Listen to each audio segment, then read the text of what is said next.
한국지방행정연구원이 고품질의 연구 성과를 국민 여러분 가까이 전합니다.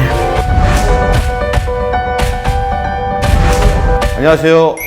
한국지방행정연구원의 자치분권 제도실장을 맡고 있는 최윤수입니다. 자, 오늘은 지방행정연구원의 연구과제 세 번째 소개하는 시간입니다. 읍면동에 대한 전문가 또는 지금 촉망받고 있는 저희 연구원의 박사님이십니다. 최지민 박사님 모셨습니다. 안녕하세요. 안녕하세요. 한국지방행정연구원 최지민입니다. 본인을 읍면동의 전문가다, 무엇이든 물어보세요라고 자신 있게 하는 이유가 뭘까요? 정말 많은 과제를 수행해야 하는 건데요. 그러니까 제가 읍면동에 대한 개인적인 관심사고, 그러니까 정부 부처와 그다음에 지방자치단체에서 수행하는 다방면의 용역을 통해서 읍면동 현장에 대해서 다른 분들보다 조금 더 알게 되었기 때문에 전문가라고 자칭하고 있습니다. 먼저 어떤 과제를 혹시 수행했었는지 한번 소개를 좀 부탁드릴까요? 기본 과제로서 읍면동의 사회복지 기능에 대해서 한번 살펴봤고요. 행안부가 주요한 정책 사안에 대해서 연구원에 의뢰하는 정책 과제로서 읍면동의 설치 기준에 대한 사안, 그 다음에 읍면동의 기능 개편에 대한 연구, 그리고 세 번째 영역으로 지방자치단체가 수탁을 의뢰하는 과제로서 이제 읍면동의 어떤 주요한 행정 환경 변화에 따라서 행정 체계에 대한 것들을 설계하는 과제가 있는데요. 저희 이제 최윤수 실장님과도 같이 수행했습니다. 그런 과제들을 통해서 읍면동의 기능 변화, 그다음에 기능에 따른 기구 인력의 변화, 그리고 그게 잘 돌아가기 위한 행정 체제에 대한 전반적인 제도 부분을 폭넓게 다뤄보았습니다. 자, 본격적으로 들어가면 읍면동 행정의 이슈 또는 특징 어떤 것이 있을까요? 읍면동 행정은 두 가지의 특징이 있다고 보시면 돼요. 첫 번째는 3,500개의 다양한 얼굴들, 다양한 이제 양상을 갖고 있는 지역의 편차라고 보시면 되고요. 두 번째는 국가 차원에서의 어떤 주도성 있는 하향식 기능 개편을 30여 년간 반복했다는 겁니다. 간단하게 얘기하자면 3,500명의 다양한 뚱뚱하고 날씬하고 키 크고 작은 친구들한테 사이즈 하나의 옷을 어떻게 입힌 셈이라고 보면 되죠. 그러면 이러한 읍면동이라고 하는 것이 어떻게 보면 저희가 가장 가깝게 주민들과 이제 소통하는 그러한 하부 행정 기관일 수 있는데 그 행정 기관들의 기능들이 계속 변화해 왔을 것 같아요. 그냥 30년 동안 가만히 있었던 게 아니라 어떻게 변화해 왔는지 좀 소개를 부탁드립니다. 크게 이제 네 덩어리, 네 개의 유형이 있다고 보시면 되는데요. 이제 90년대 초반까지만 해도 하나의 읍면동에 한 60명의 직원들이 근무를 했어요. 이게 간소화되는 게 90년대 중반인데요. 간소화되면서 이 읍면동에 배치됐던 대규모 인력들이 본청으로 가게 되고 읍면동은 주민이 체감할 수 있는 현장 서비스 중심으로 재편이 됩니다. 첫 번째 흐름으로서 그게 읍면동의 기능 간소화 단계고요. 그 공간, 비어있는 공간에 주민자치와 사회복지의 기능들이 이제 붙어 있게 되는 거예요. 그래서 책임 읍면동제 또는 주민자치형 공공서비스, 그다음에 찾아가는 동사무소 서비스란 다양한 이름으로 읍면동에 이제 비어있는 정책 공간을 주민이 참여하고 주민에게 더 심층적이고 포괄적인 서비스를 제공하는 방식으로 재편이 됐습니다. 주민자치와의 또 관계에서도 뭔가 좀 변화가 있었나요? 주민자치 부분이 굉장히 강화됐습니다. 최근 한 10년 정도 주민자치 부분이 강화가 됐는데요.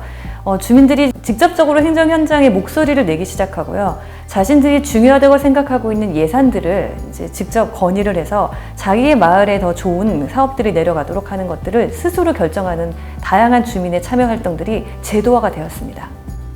3,500개의 읍면동이 있으면 읍과 면은 군 단위에 존재할 것이고 동은 도시에 존재하잖아요. 그러니까 읍면이라고 하는 기능 또는 그것과 도시가 약간 좀 다를 것 같거든요. 네, 우리나라 인구의 85% 이상이 동에 살고 있어요. 동은 이제 적은 면적의 도시화된 곳이라고 보시면 되고요. 읍과 면은 이제 농촌을 떠올리시는데요. 실제로 읍은 농촌보다는 도시의 성격이 좀 가깝습니다. 그래서 종합행정들을 담당하고 있으면서 그 지역에서 중심지의 역할을 하는 게 읍이고요. 면은 이제 여러분들 생각하시는 것처럼 이제 좀 면적이 넓고 인구가 적은 곳에 전형적인 농촌의 특성을 갖고 있는 곳으로서요. 이제 읍과 면은 농촌의 특성이다 보니까 산업 개발, 그다음에 어떤 지역의 건설, 하천에 대한 기능들이 동에 비해서 더 많이 수행이 되고 있는 어떤 차별성이 좀 있습니다만 대부분 읍면동은 거의 동일한 어떤 사업의 형태와 그다음에 인력 구성, 그다음에 조직 형태를 갖고 있습니다. 그러면 지난 시기에 읍면동의 뭐 인력도 아무래도 좀 많이 늘어났을 거고 정책 사업들도 많이 증가했을 것 같아요. 근데 그럼에도 불구하고 주민으로서 체감하는 서비스는 그렇게 높지 않은 것 같거든요. 왜 그런 것이죠? 아까 말씀드린 대로 3,500명의 다양한 사람들한테 같은 사이즈의 옷을 입히다 보니까 이제 그 가장 큰 차이. 지역 내의 어떤 주민의 다양한 니즈를 만족시키기에는 옷이 너무 크거나 작을 수 있거든요. 이제 그 원인이 뭘까라고 보면 이제 말씀드린 대로 읍면동의 기능이 바뀌고 그다음에 변천하는 대부분의 영향이 지역이나 혹은 주민에 대한 수요가 아니라 국가의 정책적인 방향, 그다음에 공약 사업에 의해서 추진되고 있기 때문에 어떻게 보면 지역 니즈에 부합하는 정책 설계와 집행이 상대적으로 쉽지 않았기 때문입니다. 이 부분이 무조건 나쁘다고 볼 수는 없는 게요.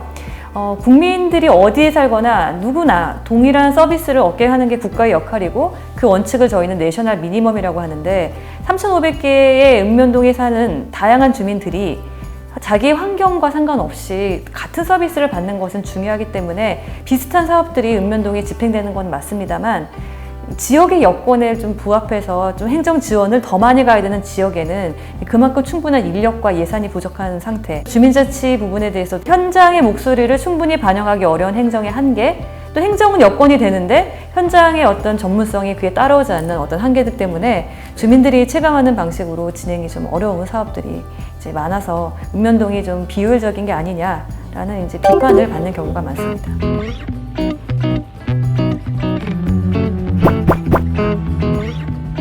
그 읍면동의 특성에 따라서 더 필요한 것이 있느냐 없느냐를 판단하려면 결국은 뭔가 조사를 한다거나 뭐 인력 진단을 한다거나 뭐 사업 진단을 한다거나 어떻게 보면 조직 진단 그런 걸 해야 될 것 같은데 어떤 방식으로 좀 진행이 되나요? 정말 중요한 지적을 해주셨는데 저희 행정에서는 그런 진단 기법을 매년 지자체한테 내려보내고 그걸 수합하는 데이터 관련된 기반 행정이 다수 취약한 게 사실입니다.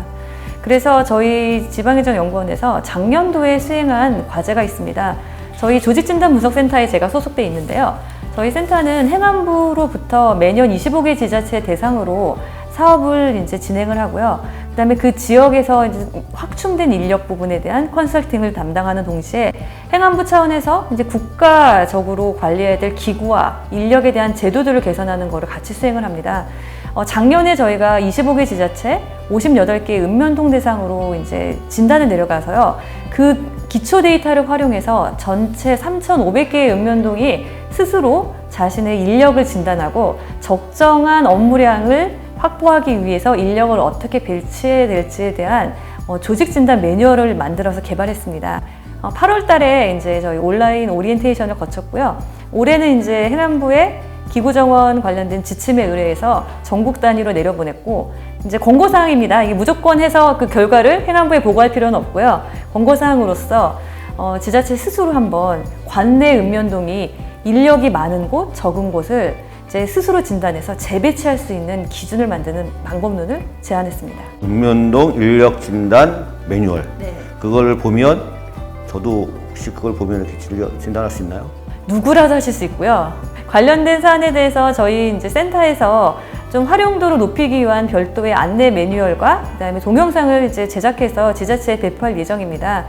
저희 매뉴얼은 굉장히 상세하게 읍면동의 기구에 대해서 파악할 수 있는 진단 기법과 지자체 공무원들이 하시는 일들을 다 써서 하나의 업무를 얼마만큼 1년 동안 수행하시고 한 건의 업무를 처리하는데 얼마만큼의 시간이 걸리는지를 쓰게 하는데요. 이게 대중 없이 쓰게 되면은 편차가 크기 때문에 그분들이 작성하시기 편한 방식으로 표준화된 직무 리스트를 제안합니다. 그래서 이 내용을 토대로 스스로 하시는 업무들에 대해서 쓰시게 되면 이 수합된 정보를 조직 담당 공무원께서 그걸 보시면서 인력을 직접 산정을 해서 업무량 대비 인력이 많이 내려간 읍면동에 대해서는 상대적으로 인력이 부족한 지역에 재배치할 수 있게끔 하는 기준을 제공해 드리는 거죠. 조금만 더 설명을 해주시면 아마 이 수행 절차가 아마 그 안에 매뉴얼에 담겨 있을 것 같은데 분석 준비부터 자료 수집, 뭐 보고서 작성 및 활용이라고 하는 부분인 것 같아요. 그거 화면에 띄워드릴 테니까 간략하게 좀 설명 부탁드립니다. 네, 저희 그 매뉴얼은 3단계에 걸쳐 있는데요. 지금 화면에서 보시는 표와 같이 첫 번째 분석 준비 단계가 있습니다. 분석 준비는 어떤 관내 읍면동에 어느 기간 동안 조직 진단을 할 것인가를 본청의 조직 담당 부서의 담당 인력이 정하는 사안입니다. 그래서 본인의 업무 분장에 읍면동 기능 진단이라는 것들을 명시하고 동시에 이제 진단의 대상이 되는 읍면동의 총무 담당, 서무 담당에서도 이제 자신의 그 업무에다가 읍면동 조직 담당 지원이라는 것들을 명시해서 안정적인 수행 체계를 갖추도록 하는 것들이 포함됩니다. 본청 조직 담당 부서에서 주로 이제 계획을 수립해서요. 이제 관련된 것들을 오리엔테이션을 하고 언제까지 기간으로 읍면동에 조직 진단을 하겠다. 또 이제 관내 모든 읍면동을 하는 경우도 있지만 시간이나 어떤 여건 때문에 다 하기 어렵다면 일부 지역만 대상으로 할 수 있는데요.